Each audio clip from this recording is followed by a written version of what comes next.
Well, hello everybody. Hope you're keeping well. Carl come to you here from the Drogheda Medical Clinic. Let's talk about IBS. What is your understanding of irritable bowel syndrome? And when you think about it, I want you to think IBS. You see quite a lot of it. Actually, you see it sort of rising more and more and more, don't you? A lot of people now are suffering with IBS. Okay, so let me explain to you exactly what it is. It's connected to emotion. Okay, and contrary to what you might have been told, diet and stuff like that and certain foods, yeah, they might have a small effect, but the vast majority is connected to emotion. So we have constipation, for instance. What is that? Well, constipation is that when we find it very, very difficult to go to the toilet.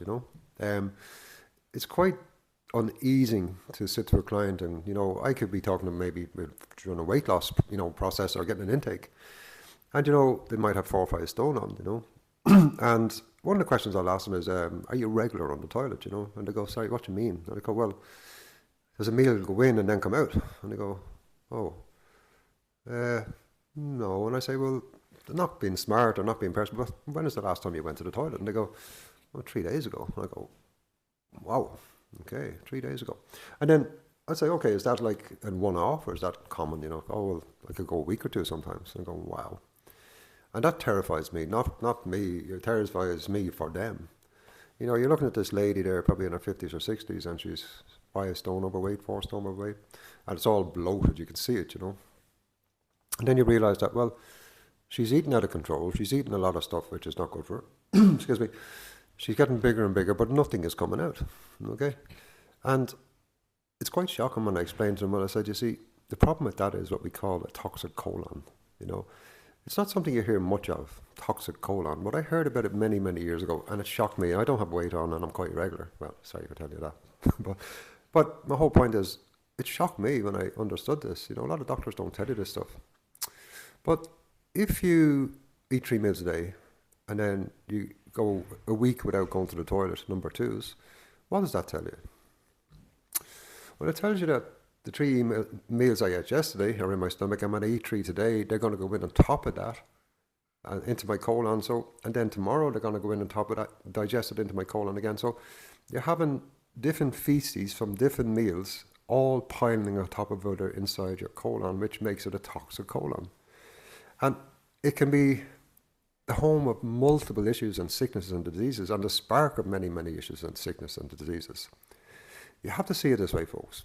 Imagine your big back garden, right? And once a week you take out a wheelie bin full of rubbish, food waste and all that. And you park it there. And then, a couple of days later you take out another one, you park it there, another one you park there. And after a month you got like 30 wheelie bins in your back garden. And they're all cross-contaminating. This bin is contaminating that one, that's contaminating this one. And you could imagine the smell in your back garden. You can imagine the amount of disease going through all those bins, all the different horrible things that would be grown out of it. Okay. Well, now think about your colon. It's no different. So if you're not regular, you're not going at least once every second day, or, well, then what it means is that you possibly have a toxic colon. The bloating, painful, right? And trying to go to the toilet, it's really, really difficult. So if you have IBS for constipation, my heart goes out to you. The good news is that the NHS, put it this way, up until, well, the NHS used to be a really good hospital. I'd say up till about 7 or 8 years ago, when people went to the NHS and their concern was IBS, the first thing they were recommended to go to was hypnosis. Yeah, incredible, right? I was shocked when I heard it many years ago. The first place they were told to go was to a hypnotist, because the NHS knew too that it's emotional, okay? And I say there's a business of everything. So now it's about taking tablets and food, like it's your diet and all that. But it really comes down to emotion. Because if you're going through lots of hurt and stress and, you're facing trauma every day, you're getting up in the morning, you're putting your mask on and you're just barely getting through the day and you're stressed out, worrying about going to work, worrying about your manager in work, worrying about your children at school, somebody picking on your child coming home, bad relationship, eating crap just to try and soothe yourself. You're going around in a state of fight or flight. You're ready for something bad to happen, so the whole body tenses up, right? And all the horrible things you've been through, all the hurt and anger, it just builds and builds and builds, and it becomes rigid in us. The lady in here yesterday on her shoulders, they were like an iron bar with stress. Her whole neck was stiff and sore. She had gone to the dentist to see could they help because her jaws were locking up. That was pure tension, okay? And she would have struggled too with IBS, okay? So think of that, folks. If you're not regular, you're eating lots of wrong food, and you have a stressful life, and what's happening is when you're stressed, well, everything stresses, and it makes it very difficult to produce a number 2. So it backs up and it backs up and it backs up. Okay, so that's one part of IBS. What's the other part of IBS? Diarrhea, which is the opposite. It's fear. Do you ever remember being a child? You know, I do anyway. I was bullied quite a bit, you see. I always remember, Curtis, we're going to beat you up at 3 o'clock when the bell rings. And I'm sure lots of people listening to this probably felt that or experienced that. And then probably a few watching this were the people who said, I'm going to beat you up at 3 o'clock. Well done. But my whole point is, I remember sitting in school probably 10 or 11 in the morning and just panicking. And that saying, I nearly shit myself, was very common in my life. In fact, I did shit myself at 4 years of age in school. I was made a show of it, but that's a different story. But my whole point is, when we have fear and we're constantly worrying, oh my God, and you know, we're terrified of not being in control, or something bad's going to happen, or confrontation, or being picked on work, or just day-to-day stuff, you know, spider in here, you know, is there, sound outside the house, you know, all these different fears. Well, then they get us ready for battle. And when we're ready for battle, we empty, you know.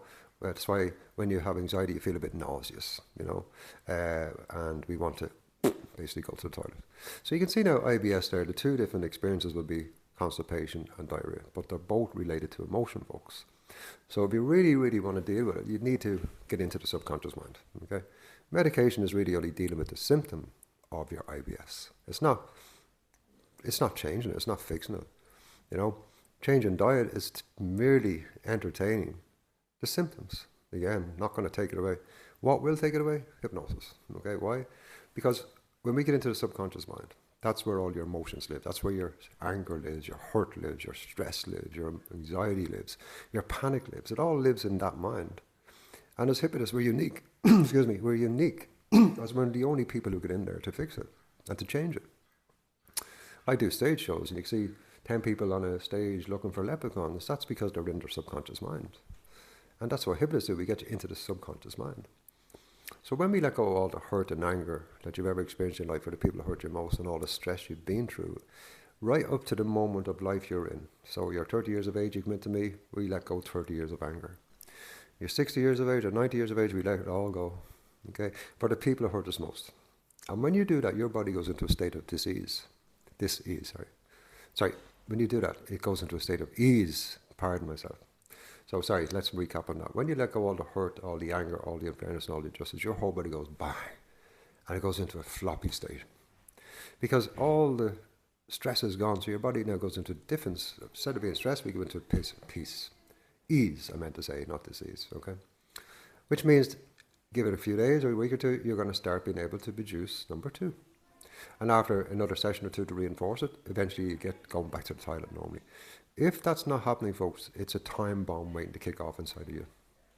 Same with the anxiety then. Okay, so how do we stop the diarrhea and the fear of going out and then needing a toilet, right? Well, the same thing. We have to go back and find the cause of your anxiety. You know, it'll always be from a really early age, you know. And when we can remove that fear of confrontation, fear of heights, fear of the dark, fear of, you know, somebody cheating on you, it doesn't matter. Fear of something happening to your child. When we remove all that fear, well, then the body goes back into its normal state of being at ease, which means everything starts to work normally again. So if you're suffering with IBS, folks, my heart goes out to you. It really does. But if you want help, let us know. I mean, Irish hypnosis, myself here in the Drogheda Medical Clinic, I do it all the time. You know, it's something we do on a daily basis. So let me know, folks. And thanks for listening. Thanks for watching. Thanks.